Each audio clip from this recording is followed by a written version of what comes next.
Hi there, welcome back to another video. Today I'm going to talk about how I learned to prioritize art over distractions in my life and really focus on my creative works.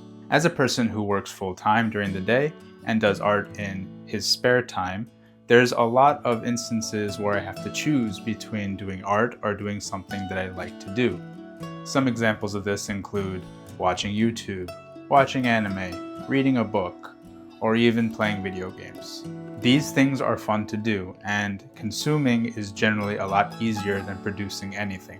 However, since I started work on my comic, Trailblazers Man's Mission, back in 2020, and to date, I have found it much easier to just do art over any of those other things that I enjoy doing. Producing things has become equally as pleasurable as consuming things in my life. And so in this video, I'm going to share a few instances of concepts that help me get to this point, in the hopes that maybe it helps you as well. Because when you get to the point where you want to do art over anything else, in my opinion, that's when it really feels like you're unstoppable in the creative space. So there's 4 concepts I'd like to talk about today that help me get over the distractions in my life.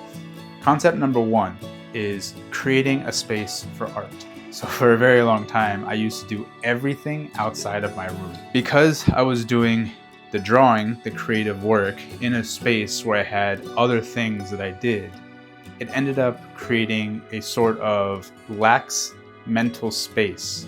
And I made a conscious effort to find another space in the house that I could set up purely for art. Now, there is this concept of zoning in a particular room, so you could set maybe your desk for work, and then when you're sitting at your desk, you're zoned in.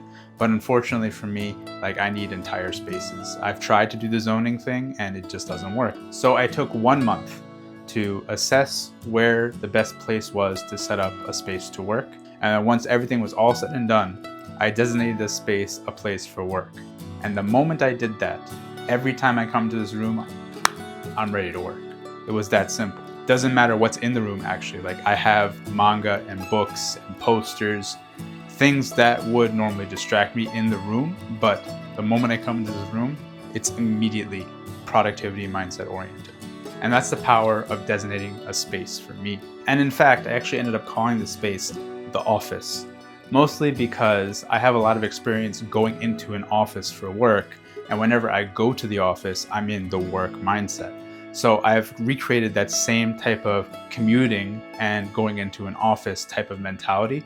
So tapping into what I learned in my 9-to-5 job, how to operate my 9-to-5 job, I applied that to art by creating a space that I had to clock into in my own house. And that allowed me to just get into that work mentality like this. In that sense, you could say that my day job was a positive in this case, because it helped me develop an adjacent routine for something completely different. And of course, the end result of this was less focus on distracting things, more focus on producing artwork and actually getting stuff done, especially during the time that I was working on Trailblazers Man's Mission. So the second thing that really helped me were rituals, actually. So rituals have the distinct property in my life of being able to switch my gears out of the current track that my mind is on or operating on at the given moment. If, for example, I'm thinking excitedly about a new game that's coming out, but I'm really supposed to be working, by engaging in one of these rituals, I'm able to just jostle myself back into the work mentality.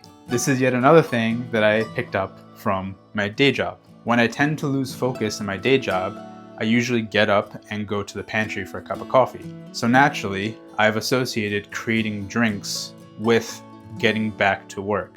And in the middle of an artistic session, when I am doing work and I'm finding myself distracted, maybe I pick up a game console by mistake and I start getting into it.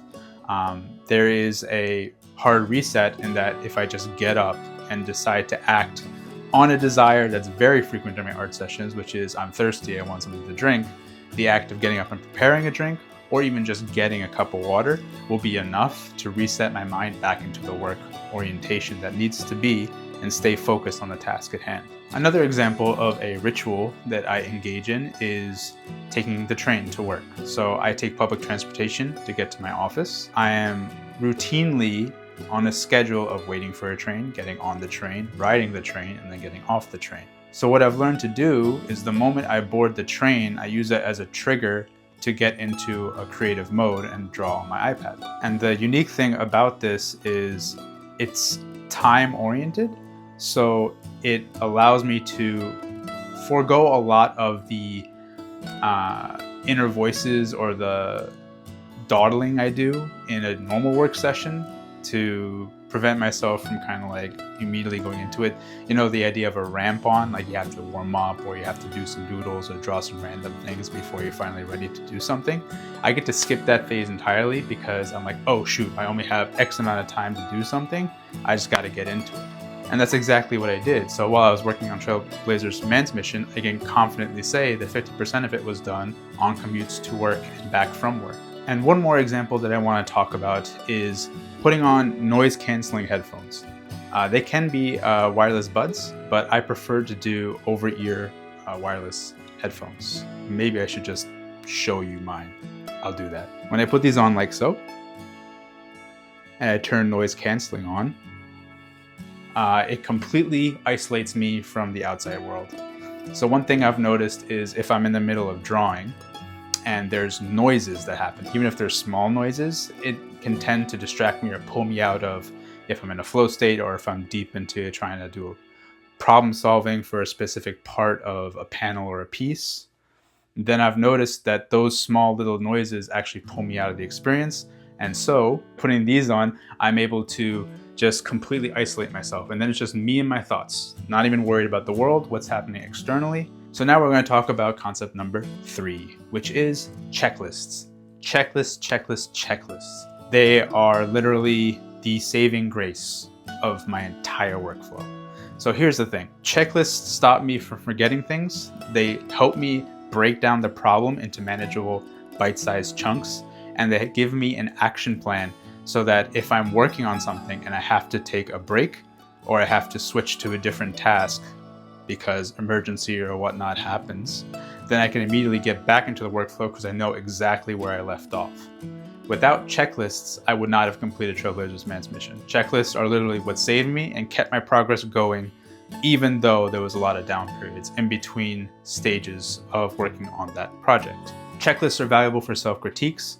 Checklists are valuable for figuring out how I'm going to go about fixing a certain panel in a particular composition. I remember several times during the fight scene of Trailblazers Man's Mission, I would be like, okay, this sequence doesn't quite work. What about this panel do I need to fix to make it work? Where are the problems? And then I would say, okay, so the perspective is a little bit off, the anatomy needs to be fixed. What specifically? Okay, the foreshortening on this leg, so on and so forth. And these would each be boxes to check off. And something I've noticed is I get a pretty big motivation spike every time I check off something on the checklist, because it's like, yes, I've completed that. And yes, I use checklists all the time in my day job. Concept number 4 is actually the most important concept. It is knowing when to stop. Time limitations on artwork are very important. And I remember for a large majority of my time as an artist, all the way up to Trailblazers Man's Mission, I've had this problem where I get motivated to do something artistically and I spend hours on it, like 10, 15 hours even in a single day just doing that. What I realized is because I kept task switching away from the thing I was trying to focus on, I ended up not making as much progress at the end of that 15-hour session. And then what would happen is, because I worked for 15 hours or convinced myself that I worked for 15 hours on a particular thing, the next day, the day after that, I would have to take a break from art. I wouldn't be able to continue because I would feel like, man, I put in so much time, and I'd get sort of demotivated because all the time I thought I was putting in didn't really amount to what I thought I would output. So the big turning point for this particular issue that I was experiencing was reading Cal Newport's Deep Work, which is a fantastic book. One thing in particular that really stood out to me about Deep Work was the concept of a maximum. This is a guideline. It's not like a hard and fast rule, but generally people can do 4 hours of focused work, and that's the upper limit before having to take a break. If 4 hours is the maximum amount of work you can do while focused, and I was doing 15 hours, well, first of all, it wasn't focused work, but I'm doing 15 hours Of course, not all of that 15 hours is really going to be of the same quality. And that's when I got the idea to just shrink it down, even though it feels counterintuitive to be doing less every single day. So I structured my days to be 1 hour or 2 hours and max 3 hours per day to be working on any type of artistic task. And I immediately noticed the results, because on top of being more focused, knowing I only had this amount of time, and I could take the rest of the time I had in the evening or during the day to watch YouTube or to play video games or to read a book, read manga, whatever, it really freed me up to just give all my effort in that small amount of time. And then I didn't have to worry about getting distracted during that process at all. The added benefit to this was that every single time I finished the session, I always felt I could do more. And so I was very excited to start the session the next day. So it kept me going in this really positive cycle of, I have something to look forward to that I can work on tomorrow. Work started becoming fun because I was constantly seeing the gains every single day.